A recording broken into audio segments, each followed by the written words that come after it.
Yo guys, back again with me, Koko Driver.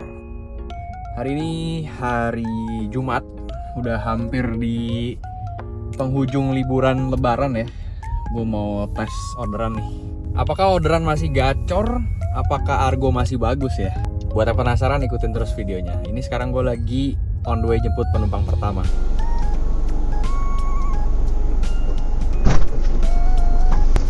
Mobilnya baru ya kok?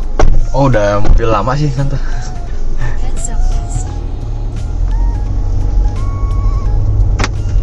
Ini bisa dibuka sih.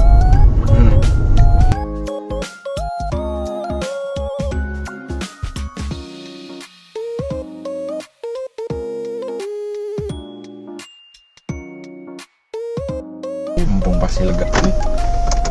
Saya. Oh iya, sama-sama nonton. Oke, orderan pertama untuk hari ini selesai. Tagih tunainya 20.500. Tadi gue dikasihnya 22.000. Sip, thank you. Nah, karena kemarin ada yang komen sambil ngevlog sambil edukasi nyetir di jalan tuh gimana. Gue mau mulai edukasi dari yang paling simpel dulu ya. Ini yang masih banyak orang Indonesia nyetir tuh nggak tahu. Nih, di sini ada 3 lajur. Tengah, kanan, sama paling kiri. Nah, ini biasanya lajur paling kiri ini ada 2 aturan guys. Kalau ada pelangnya, ada pemberitahuan nih di atas, belok kiri jalan terus, berarti kalian bisa untuk jalan terus tanpa ngikutin lampu lalu lintas, tanpa berhenti ya. Kalau nggak ada pelangnya, kalian wajib ikutin rambu-rambu lalu lintas, yang berarti kalau merah kalian harus berhenti. Dia hijau baru kalian boleh ke kiri. Jadi kesimpulannya, kalau ada belokan ke kiri seperti ini di perempatan, kalau nggak ada pelang pemberitahuan ya, kalian harus ngikutin hukumnya atau undang-undangnya. Belok kiri tuh ngikutin lampu merah. Kalau ada pelangnya, kalian harus baca. Soalnya pelangnya juga nggak mesti berisi belok kiri jalan terus. Nggak, kadang-kadang ada pelang yang bacaannya itu belok kiri ikutin lampu lalu lintas. Kayak yang sebelah jalur sana. Nanti gue tunjukin ya, kita putar balik dulu. Nih, gue sengaja ambil lajur paling kiri ya. Nanti akan kelihatan ada pelang di sebelah kiri. Itu ada pemberitahuan kalau belok kiri ikutin lampu lalu lintas. Tuh, kelihatan nggak? Kebaca nggak? Belok kiri ikuti lampu lalu lintas. Jadi jangan mentang-mentang dari jauh kalian ngelihat ada pelang biru pemberitahuan terus kalian nggak baca. Kalian udah pede aja, berarti belok kiri langsung. Enggak ya guys, kalian harus baca dan ikutin rambu-rambunya. Kalau nggak ada, berarti by defaultnya, by undang-undang, kalian harus ikutin lampu lalu lintas. Nggak boleh langsung, itu udah diatur di undang-undang. Jadi kalau kalian mau sanggah, mau debat, ya kalian debat sama yang bikin undang-undang ya, jangan sama gue. Gue hanya mengedukasi di sini ya, supaya kita nyetirnya bisa lebih bener lagi di Indonesia. Kesimpulannya 2 ya guys ya, kalau nggak ada pelang, kalian itu berarti harus ikutin lampu lalu lintas. Kalau ada pelang, kalian harus baca dulu pelangnya. Gue juga punya pembahasan menarik nih. Dari yang gue pelajarin, dari aturan berkendara, kalau kalian warga kota-kota mandiri, pasti sering banget ketemu sama yang namanya bundaran. Sebetulnya aturan di bundaran ini, mana yang harus didahulukan? Nah, yang harus didahulukan itu adalah orang yang sudah berada di dalam bundaran dan berasal dari sisi kanan kalian. Kayak tadi tuh. Bukan berarti gue bilang dia bener, enggak ya. Maksud gue, kalian juga masukin bundaran, ya kira-kira juga gitu. Jangan main di gaspol aja mentang-mentang diutamain tuh, nggak gitu.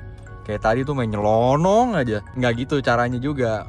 Kita sama-sama jadi pengendara yang defensif, yang aware sama situasi sekitar. Tapi kalau berdasarkan hukum, kalau di bundaran seperti tadi itu, yang berhak diutamakan itu kendaraan yang sudah berada di dalam bundaran dan berasal dari sisi kanan kalian. Kayak gitu tadi, Expander nyelonong baik gitu, makanya gue ngalah. Karena memang dia lebih berhak secara undang-undang. Tapi pun begitu ya, menurut gue, kalian walaupun di jalur yang diutamakan, atau harus berhati-hati. Jangan kayak tadi juga gitu, bener-bener kayak gak ada remnya masuk bundaran, ngueng gitu. Takutnya kan ada yang gak ngerti.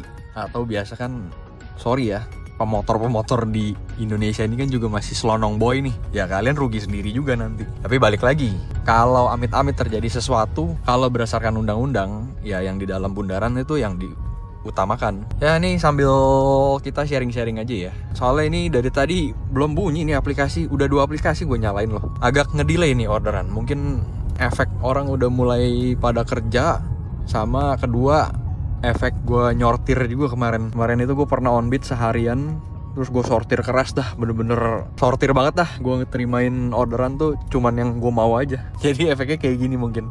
Jalanan terpantau masih lowong ya, tapi orderan pun ikutan lowong nih guys.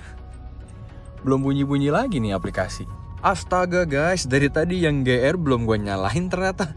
Belum gue onlinein. Kocak. Kalau GO sih udah harusnya. Nah udah aman. Ya sambil muter-muter cari orderan, sambil ngajak kalian jalan-jalan virtual ya. Gue sambil mau jawab pertanyaan juga nih. Ini ada yang tanya, kok ini kan tahun 2025 gue masih bisa daftarin Teana gue ini karena kan 2017 memenuhi kriteria ya, maksimal umur 8 tahun.